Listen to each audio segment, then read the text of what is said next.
ሰላም ሰላም ቤተሰቦች እንዴት ናችሁ? ሰላማችሁ በያላችሁበት ይብዛ። እንግዲህ ዛሬ ወሳኝ ቪዲዮ ተከስቻለሁ ማለት ነው።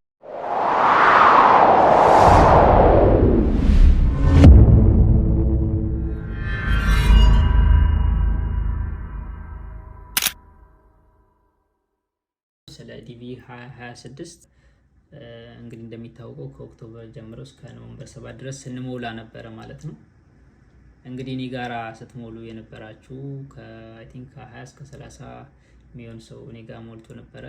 እንግዲህ ከወዲሁ መልካም ምኞቴን እንገልጻለሁ ማለት ነው ለጓደኞቼ ወንድሞቼ፣ እንዲሁም ዲቪ 26ን የሞላችሁ በሙሉ መልካም ሁሉ ተመኘውላችሁ ማለት ነው። እንግዲህ እንደሚታወቀው እኔ ዲቪ 24 አሸናፊ ነበርኩኝ። ሶ ከልምድ አንጻር ወይም ደግሞ የማውቀውን ላሳውቃችሁ እንግዲህ በዚህ ቪዲዮ መጥቻለሁ ማለት ነው።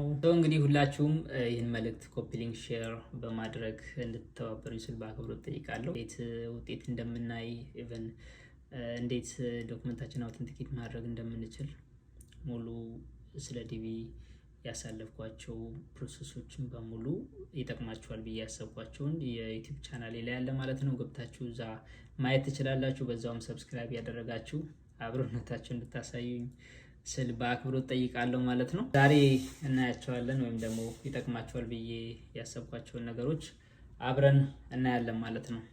በመጀመሪያ አንደኛ ማወቅ ያለባችሁ ነገር ወይም ደግሞ ዲቪ 26ን ከማየታችሁ በፊት ማወቅ ያለባችሁ ነገር እኔ ባውቃቸው ኑሮ ከማየት በፊት ብዬ የማስባቸውን ነገር እነግራችኋለሁ ማለት ነው። ሁለተኛ የኔን ኤክስፒሪየንስ እነግራችኋለሁ። እንግዲህ ከመጀመሪያ ቀን ዲቪ ከደረሰኝ ወይ ደግሞ ቁጭ ብዬ ካየሁበት ከተሰማኝ ስሜት ወይም የኔ ፊሊንግ ምን እንደነበረ እና ያሳለፍኳቸው ፕሮሰሶችን እነግራችኋለሁ ማለት ነው። በመቀጠል ምን ያክል ብር ይጨርሳል ብላችሁ እየጠየቃችኋላችሁ እሱንም እናያለን ማለት ነው። ዲስኳሊፋይ የሚያስደርጉ ነገሮች ምንድናቸው የሚለውን እሱንም አብረን እናያለን ማለት ነው። ዘን ሲንግል ሆነን የሞላን ሰዎች ብናገባስ ያላችሁ ሰዎች ባታገቡስ ቢቀርባችሁ የሚለውን አብረን እናያለን ማለት ነው። እንግዲህ ስፖንሰር የሌለን ሰዎች ምንድን ነው የምናደርገው የሚልም ጥያቄ አለ። ስራስ እንዴት ነው የምናገኘው? ሁለት ስራ ሶስት ስራ መስራት እንችላለን ወይ? መንግስትስ ምን አይነት ድጋፍ ሊያደርግልን ይችላል? ብር ለሌለን ሰዎች ወይም ደግሞ ስራ ላይ የሚለውን አብረን የምናይ ይሆናል ማለት ነው። ዲቪ 26 ከመለቀቁ በፊት ወይም ደግሞ ከማየታችሁ በፊት ማወቅ ያለባችሁ ነገሮችን ልንገራችሁ ማለት ነው። አንደኛ ዲቪ 26 ወይም ደግሞ ዲቪ ውጤታችሁን ለማየት ኮንፈርሜሽን ነምበር ያስፈልጋችኋል። ኮንፈርሜሽን ነምበራችሁን ሁላችሁም ስክሪንሻት አድርጋችሁ ፕሪንት አድርጋችሁ ቆልፋችሁ ወይም ደግሞ አይክላውድ ስቶሬጅ ላይ ያስቀምጣችሁ ሊሆን ይችላል ብዬ አስባለሁ። ኮንፈርሜሽን ነምበር ያስፈልጋል። በመቀጠል ኢሜይል ወይም ደግሞ ኖቲፊኬሽን ደርሰናል ወይ በኢሜይል በስልክ በፖስታ ኖቲፊኬሽን ደርሰናል ብሎ የጠየቀኝ ሰው አለ። ምንም አይነት ኖቲፊኬሽን አይደርሰንም። ጀስት ደረሰን የምናየው የዌብሳይት ላይ ገብተን ነው ማለት ነው። እዚህ ይሄኛው ዌብሳይት ላይ በመግባት ውጤቱን ማየት እንችላለን ማለት ነው። ስታዩ ኮምፒውተር ቤት ሄዳችሁ እንዳታዩ፣ ጓደኞች በሰበሰበበት ቦታ አትዩ፣ ብቻችሁን እዩ። ድሮ ዲቪ ሚስጥር ነበር ይባላል እና አሁን ሚስጥርነት እየቀረን ይመስለኛል። ሚስጥራዊ ይሁን እናንተ እድለኛ መሆን ወይም ደግሞ ማሸነፍ ሚስጥራዊ ይሁን። ምክንያቱም ብዙ ነገሮች ስላሉ እነሱን አብረን እናያለን ማለት ነው። ቶሎ ብታዩ እርሊ ማየታችሁ ይጠቅማችኋል። እሱም ምንድነው? አንደኛ ብዙ ፕሮሰስ አለው። ጀስት ለምሳሌ ዲቪ እንደደረሳችሁ ዲኤስ 260 የሚባል ፎርም አለ። እሱን ትሞላላችሁ። እሱን ለመሙላት ደግሞ ፓስፖርት ያስፈልጋችኋል። ፓስፖርት ከሌላችሁ አስቸኳይ ፓስፖርት ታወጣላችሁ ማለት ነው። ዲኤስ 260 ፓስፖርት ታወጣላችሁ ማለት ነው። እንግዲህ እንዲሁም ዲኤስ 260 ፎርም ቶሎ ከሞላችሁ ጀስት ኦኬ ወይ ደግሞ 28 ሰከንድ ኖቲፊኬሽን ሌተር የሚባለው ቶሎ እንዲመጣላችሁ ያደርጋል። ዲኤስ 260 ለመሙላት ደግሞ ፓስፖርት ሊኖራችሁ ይገባል። እሱን ከሞላችሁ በኋላ ዲኤስ 260 ጀስት ዶክመንት አውተንቲኬት ታደርጋላችሁ። ከ8ኛ ክፍል ጀምሮ እስከ ዩኒቨርሲቲ ማስተርስ ካላችሁ እስከ ማስተርሳችሁ ድረስ አውተንቲኬት የምታደርጉበት ሂደት ስላለ ከተማራችሁበት ትምህርት ቤት አንስታችሁ እስከ ትምህርት ሚኒስቴር ዩኒቨርሲቲም ከሆነ እስከዛ ድረስ ኦልሬዲ ዶክመንት እንዴት አውተንቲኬት እንደምናደርግ ዩቲዩብ ቻናላችን ላይ ቪዲዮ ሰርቻለሁ። እሱ ላይ ገብታችሁ ማየት ትችላላችሁ። እነዛ ፕሮሰሶች ስላሉ በጣም ረዥም ሰዓት ሊወስድብን ይችላል ማለት ነው። ሰው ቀድመን ብናይ ሪከመንድ ይደረጋል፣ ቶሎ ብናይ ማለት ነው። ውጤት ካየን በኋላ አንዳንዴ ዘግይተን እናያለን። ውጤት የምናየው ሊያልቅ 1 ወር 2 ወር ሊቀረው ሲል አካባቢ እናያለን። የዛኔ ምንም ዴስ 260 ብንሞላም ላይደርሰን ይችላል ማለት ነው። እንግዲህ እሱ ነው፣ ቶሎ ውጤታችን ብናይ ሪከመንድ ይደረጋል። እና ሲንግል የሆናችሁ ሰዎች ሲንግል እንደሆናችሁ ቀጥሉ። ምክንያቱም የሆነ እንትና አለች እንትና ደግሞ እንትና አለ ብለሽ አትሙላ፣ አትሙይ፣ አታድርግ። ኢቨን ስፖንሰር ብታጡ ራሱ ማለት ይሄ የመጀመሪያና የመጨረሻ ቻንሳችሁ ወይም ድላችሁ ሊሆን ስለሚችል ምንም አይነት ሚስቴክ መስራት ሊኖርባችሁ አይችልም ማለት ነው። ይሄ የእናንተ መቼም የማታገኙት ብዬ ነው የማስበው። እንደኔ መቼም የማታገኙት ድል ሊሆን ስለሚችል ይችን ድል በአግባቡ ትጠቀሙ ሪከመንድ ይደረጋል ማለት ነው።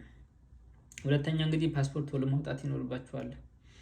ከዛ እንግዲህ ፓስፖርት ቶሎ ማውጣት ሊኖርባችሁ ይገባል። ከዛ ዴስ 260 ከሞላችሁ በኋላ ጀስት ኦኬ ወይም ደግሞ ትዌኔል ትጠብቃላችሁ ማለት ነው። ትዌኔል የሚላክላችሁ ዲፔንድ ኦን ኬዝ ነምበራችሁ ወይም ደግሞ ዴስ እንደሞላችሁት ነው። ረዥም ኬዝ ነምበር ያላችሁ ሰዎች ሚስጥራዊ ያድርጉት የሚባለው አንደኛ ረዥም ኬዝ ነምበር ያላችሁ ሰዎች እዚህ መምጣታችሁ ነገር በጣም አጠራጣሪ ሊሆን ይችላል ማለት ነው። እስከ ስንት ብር? አሁን ለምሳሌ ከኔ ኤክስፒሪየንስ አንጻር ስነግራችሁ እኔ እንግዲህ ስራ ቦታ ወይም ደግሞ ለመጀመሪያ ጊዜ ነው ዲቪ የሞላሁት ነበረ። እሱም በጓደኛዬ ጉስቁሳ ነው። ጀስት ካልሞላን አለኝ እና በቃ ለምን አንሞላም ምናምን ብዬ ሞላው።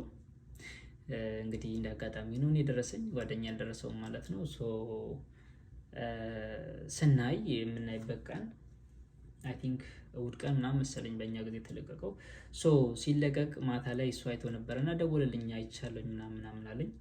እኔ ደግሞ ደክሞኝ ስለነበረ ተኛውኝ። ኢቨን ሰኞ ጠዋት ስራ ስለምገባ ምናምን ብዬ አላየውም፣ ቼክ አላደረኩም፣ ተኛው ምናምን እና ጠዋት ላይ ድጋሚ ደወለልኝ።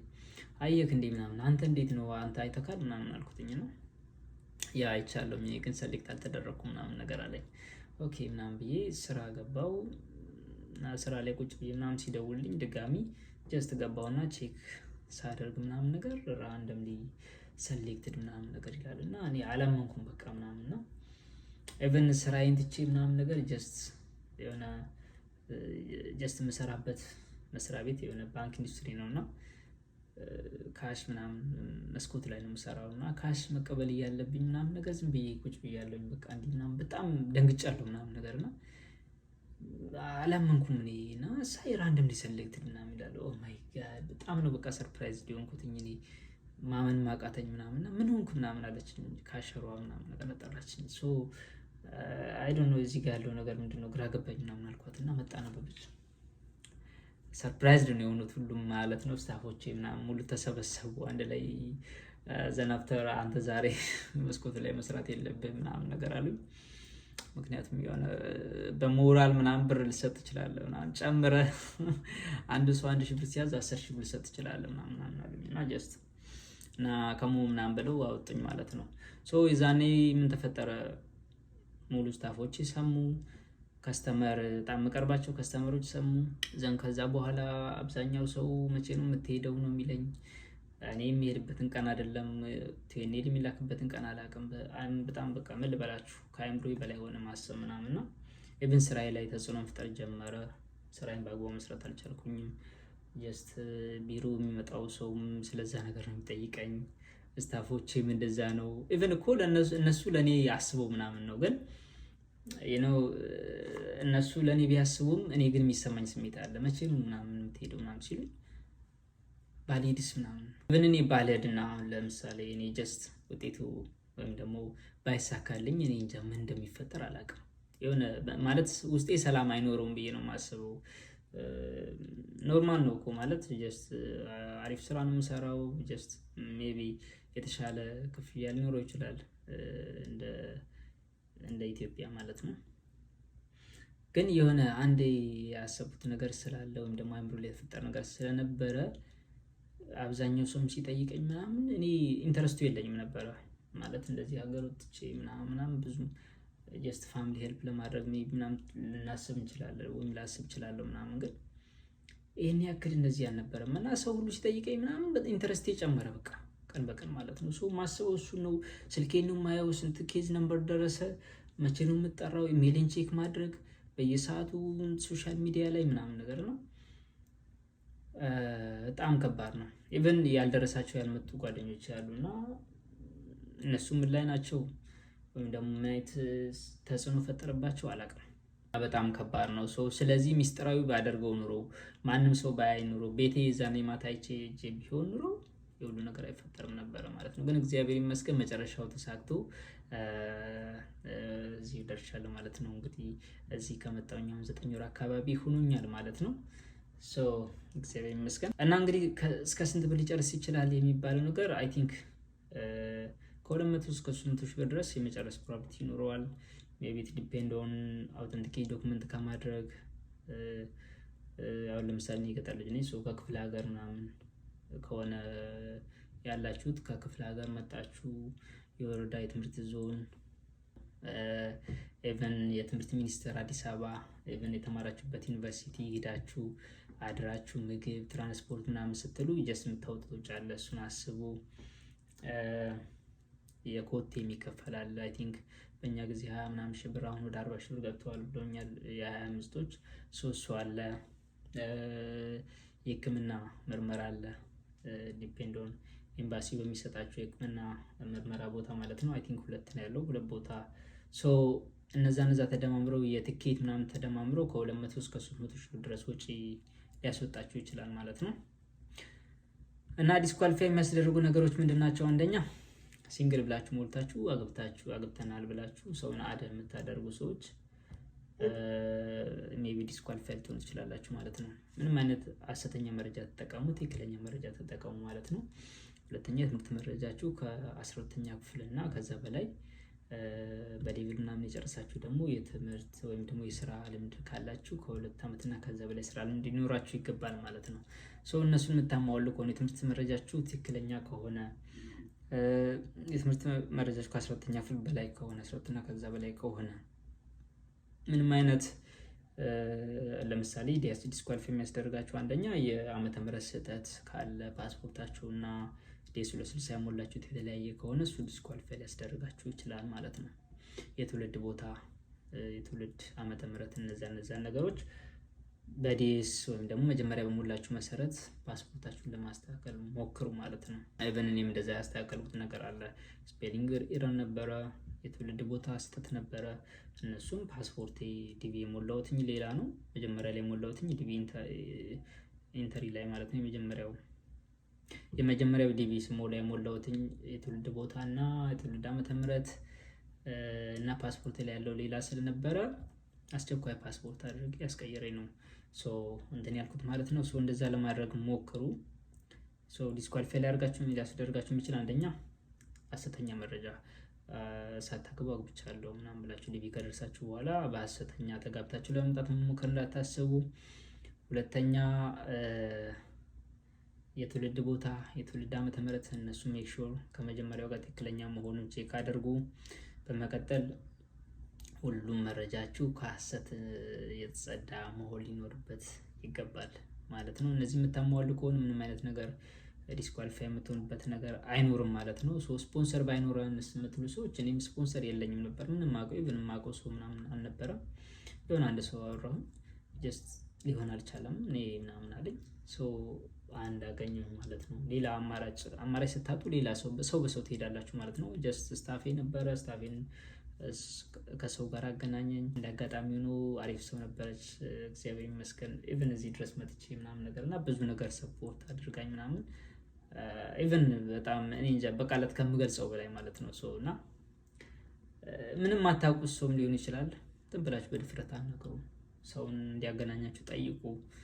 አንዳንድ በጣም ጥሩ ሰው ልታገኙ ትችላላችሁ ማለት ነው፣ እንደኔ ማለት ነው። እና በዚህ አጋጣሚ እንግዲህ ስፖንሰሪን በጣም ነው የማመሰግነው። ማለት ጀስት አላቃትም አታውቀኝም፣ ግን ጀስት በጣም ብዙ ነገር ሄልፕ አድርጋኛለች እና በጣም ነው የማመሰግነው።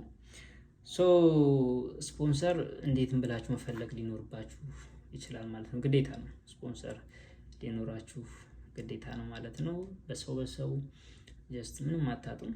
ታገኛላችሁ። በሰው ማፈላለግ ይኖርባችሁ ይችላል ማለት ነው። ስራ ማን ነው የሚሰጠን የምትሉት ስራ ማንም ሊሰጣችሁ አይችልም። መጣችሁ እንግዲህ ጥሩ ስፖንሰር ካገኛችሁ እንደኔ ማለት ነው በ15 ቀን ነው ስራ የምትጀምሩት። እኔ እንደመጣው 15 ቀን ግሪን ካርድ ሶሻል ሴኩሪቲ ነምበር መጣ። በ15ኛው ቀን ስራ ላይ ገብቻለሁ ማለት ነው። ከዛ በኋላ ምንድነው ታረጋላችሁ ማለት ነው። ዘን መንግስት ምንም ሄልፕ የሚያደርጋችሁ ነገር አይኖርም። ራሳችሁን ችላችሁ የምትንቀሳቀሱበት መንገድ ነው የምታመቻቹት እና ጀስት በእርግጥ ጥሩ ስፖንሰር ሊኖራችሁ ይገባል። እኔ ማቃቸው አሉ ጀስት ጥሩ ስፖንሰር ሳይኖራቸው ቀርተው ገና በሁለት ወራቸው ተመለሱ። እኔ አልፈልግህም አንተን እንትን የምልበት አቅም የለኝም ምናምን ብለው የተመለሱ ጓደኞች ማቃቸው አሉ። ኢቨን እዚህ ሆነው ራሱ ስፖንሰር ቤት ገብተው ጀስት ከስፖንሰራቸው ጋር ተጣልተው ምናምን ተቀያይመው የወጡ ልጆች ማቃቸው አሉ ነው ዲፔንዶን እንዲሁም አስቀያሚ ህይወት ውስጥ የገቡ በታሪክ ደረጃ ማለት እዚህ አሁን አንዳንድ ሰዎች ሲጠይቅ እንደዚህ ጎዳና ላይ የወጡ ሰዎች አሉ ምናምን ሲባል ሰማለሁ። አይ ለምንድን ነው ምናምን ታሪካቸውን ለማጣራት ስሞክር አንዳንዶቹ በስፖንሰራቸው ምክንያት በፋሚሊያቸው ምክንያት ጀስት የሆነ መጥፎ ነገር ሲያደርጉባቸው ሌላ ሱስ ውስጥ ይገባሉ፣ ሌላ ዓለም ውስጥ ይገባሉ። ዘናፍተር እንግዲህ እንደጠበቅነው አይደለም እዚህ ሀገር ምናምን ነው እዛ ነገር ውስጥ ይገባሉ ማለት ነው። እዛ ነገር ውስጥ ገቡ ማለት ህይወታቸው የተበላሸ ይሄዳል። መጨረሻቸው ያው ጎዳና ላይ መውጣት ይሆናል ማለት ነው። ስፖንሰር በጣም በጣም ወሳኝ ነው ማለት ነው። ጥሩ ስፖንሰር እንግዲህ ከደረሳችሁ ጥሩ ስፖንሰር እንዲገጥማችሁ እንደኔ ማለት ነው እመኝላችኋለሁ። ስራ 2 ስራ 3 ስራ ብንሰራስ በሰዓት ስንት ብር ሜክ እናደርጋለን፣ በአመት ስንት እናደርጋለን ብላችሁ ካልኩሌት አታደርጉ። እንደዛ ብላችሁ ጠይቃችሁ ልጆች ስላላችሁ ነው። እንግዲህ 2 ስራ መስራት ትችላላችሁ። ኢቭን እኔ እንደዛ ነበር የማስበው 2 ስራ 3 ስራ እሰራለሁ ምናምን ብዬ እና እዚህ ስመጡ ግን ይከብዳል። ቁመሽ ነው የምትሰሪው።